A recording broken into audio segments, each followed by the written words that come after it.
अस्सलामुअलैकुम, कैसे हैं आप सब। उम्मीद है सब खैरियत से होंगे। आज मैं बीएससी पार्ट 2 के स्टडी के चैप्टर नंबर 17 टॉपिक जो नेम है बैचलर टेस्ट फॉर होमोजेनिटी, यानी इसमें बच्चों को बहुत सारी प्रॉब्लम आ रही है इस क्वेश्चन को करने में। तो मैंने बता दिया कि इस क्वेश्चन को कैसे फाइंड किया जा सकता है। First of all, how to find Q C and K, यानी हमारे पास लेवल ऑफ सिग्निफिकेंस पे बच्चे इजीली निकाल लेते हैं, पर जो मिस्टेक यानी जो प्रॉब्लम आ रही है वो क्यू और सी को फाइंड करने में आ रही है, यानी क्यू का फॉर्मूला फाइंड करने में आ रही है और सी का। क्यू में जो फॉर्मूला है उसमें आपको नहीं पता लगता कि हम कैसे फाइंड करें या पुट करें तो हम उसके अंदर आंसर निकल सकता है, और सी का भी यही प्रॉब्लम आ रही है। मैंने क्यू और सी का फॉर्मूला लिख दिया, आप देख सकते हैं अच्छे तरीके से। और एक और बात, जैसे कि क्वेश्चन में हमारे पास सिंपली वैल्यूज़ दी हुई है, हमने उसको फॉर्मूला में ऐड किया है, पुट किया और हमने उसको आंसर निकाल दिया। लेकिन क्वेश्चन में हमारे पास D.F यानी डिग्री ऑफ फ्रीडम दिया गया। आपको पता है डिग्री ऑफ फ्रीडम कैसे फाइंड किया जाता है। डिग्री ऑफ फ्रीडम फाइंड करने के लिए n-k होता है, n-1 और k-1 निकाला जाता है। अब इसलिए आपको पता नहीं लग रहा कि हम लोगों को क्वेश्चन में degree of freedom D.F value पहले निकली हुई है डिग्री ऑफ फ्रीडम की, इसलिए हम n-1 नहीं लगाएंगे। वहाँ पे आप u-v कोई वैल्यू ऐड करके लिख सकते हैं इजीली, इसलिए आपको प्रॉब्लम आ रही है। मैंने क्वेश्चन नंबर 13 कर दी है और एग्जाम्पल और क्वेश्चन नंबर 3 दोनों मैं आपको करवा देती हूँ अभी, और बाकी आप अपने खुद करेंगे क्वेश्चन। यहाँ तक तो आपको अच्छे तरीके से क्लियर हो जाएगा। चले मैं अब बताती हूँ जो क्वेश्चन नंबर 13 है उसको हमने कैसे सॉल्व किया। जो मैं आपको बता रही हूँ आई होप आप अच्छे तरीके से समझ जाएंगे। बेसिकली जहाँ पे हमारे पास Q है, Q का फॉर्मूला हमारे पास है n-k log s² p minus sigma n-1 और log s²। अब आप कह रहे हैं कि n-k कैसे फाइंड करेंगे, क्योंकि इस क्वेश्चन में तो n-k फाइंड किया हुआ है, इट्स मीन DF उसको कन्वर्ट किया है, तो इसलिए हम डिग्री ऑफ फ्रीडम है जो कि पहले से ही हमारे पास आंसर में दी गई है, इसलिए हम लोगों ने n-1 की जगह DF या इसको हम वैल्यूज़ एक एग्जाम्पल सपोज कर लेंगे कि ये v है, तो हमने इसलिए इसको इस तरह कन्वर्ट कर दिया। इसमें माइनस कुछ भी नहीं होगा, जस्ट ऐड होगी इसमें वैल्यूज़। अब ये बात तो आपको समझ आ गई, लोग को छोड़ते हैं। अब हम इसकी तरफ आते हैं। n-1 है, इधर भी हम v ऐड करेंगे क्योंकि हमारे पास n-1 निकला हुआ है, तो n-1 हमारे पास पहले ही फाइंड हुआ है, इसलिए हमें ज़रूरत नहीं है n-1 को फाइंड करने के लिए, तो यहाँ पे भी हम v लिख सकते हैं। अब आ गई s² की बारी। s² में हमारे पास क्वेश्चन में मौजूद थी वैल्यू जो कि उसने दी हुई थी 3.8 एंड समथिंग, वो ये आ गई। अब ये भी निकल आया, s² भी निकल आया, n-1 n-k भी। s² p कैसे निकलेगा, हमारे पास जब तक s² नहीं मौजूद होगा, n-1 नहीं होगा, तब तक हमारे पास s² p फाइंड नहीं होगा।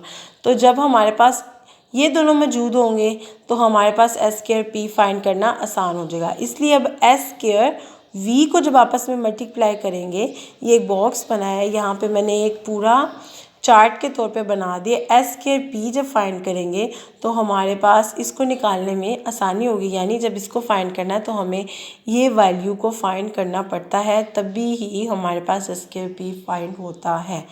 अब नेक्स्ट बात आ गई, अब ये भी फाइंड हो गया, ये भी सारे हो गए।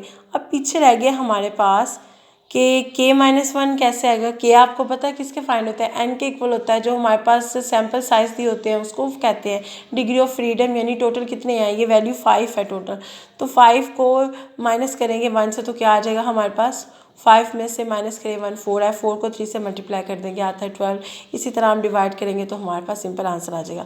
अब बीच में बात आ जाती है 1/n-1, यानी कि जो हमारे पास v गिवन दिया हर वैल्यू को इसको 1/v से हम लोग अच्छे तरीके से डिवाइड करेंगे और हमारे पास इस तरह वैल्यू आ जाएगी। देखिए मैंने आपको प्रॉपर तरीके से करके भी बताया है।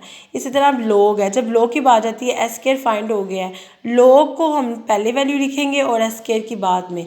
अब log लिख के कैलकुलेटर पे s² की जो वैल्यू है उसके साथ हम करके फिर हम क्या करेंगे, log के साथ जो आंसर आएगा उसको मल्टीप्लाई करेंगे। n-1 जो कि हमारे पास गिवन दिया हुआ है 5 के साथ मल्टीप्लाई करेंगे तो हमारे पास ये वाला रो आ जाएगी। अब आगे बात करते हैं s² p की। तो s² का फॉर्मूला होता है n-1 और s² divided by sigma n-1। I hope you can understand this line. आपको पता लग गया इस लाइन का क्या मतलब है। v हमारे पास कैसे आया, उसको हमने n-1 से कन्वर्ट कर दिया है, सपोज कर लिया n-1 हमारे पास गिवन है, इसलिए हमने उसको v सपोज करके उसको ये पॉइंट दे दिए, इसलिए हमारे पास आया। इस तरह हमारे पास ये चीज़ निकल आई।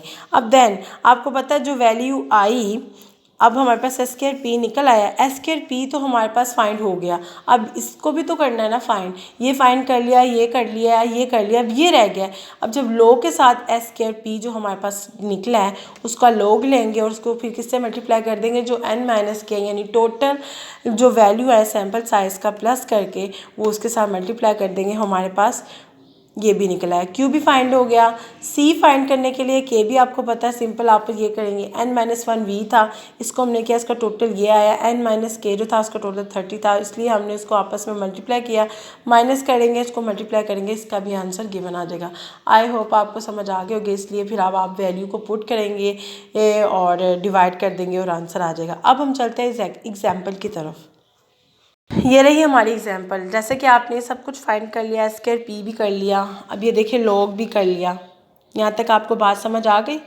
जब यहाँ सब चीज़ें पुट कर देंगे, अब जब हमारे पास ये भी निकल आया, फिर u और v यानी q की और c की वैल्यू को हमने ऐड किया तो हमारे पास आंसर आ गया। इस तरह हमारे पास पता लग जाएगा रिजेक्ट है, ये एक्सेप्ट है।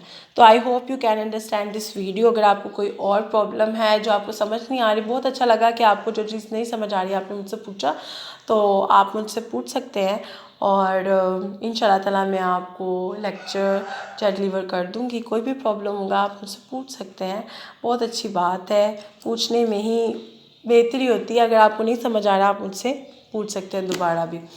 सो आपने अब 14, 15, 16 जो है क्वेश्चन, इसमें अगर कोई प्रॉब्लम होगी तो भी पूछ लेना। वैसे वो आपका होमवर्क है, आप करके मुझे ज़रूर बताइएगा। तो आपका हो गया, अगर आपको समझ आ गई है तो बहुत वेल एंड गुड।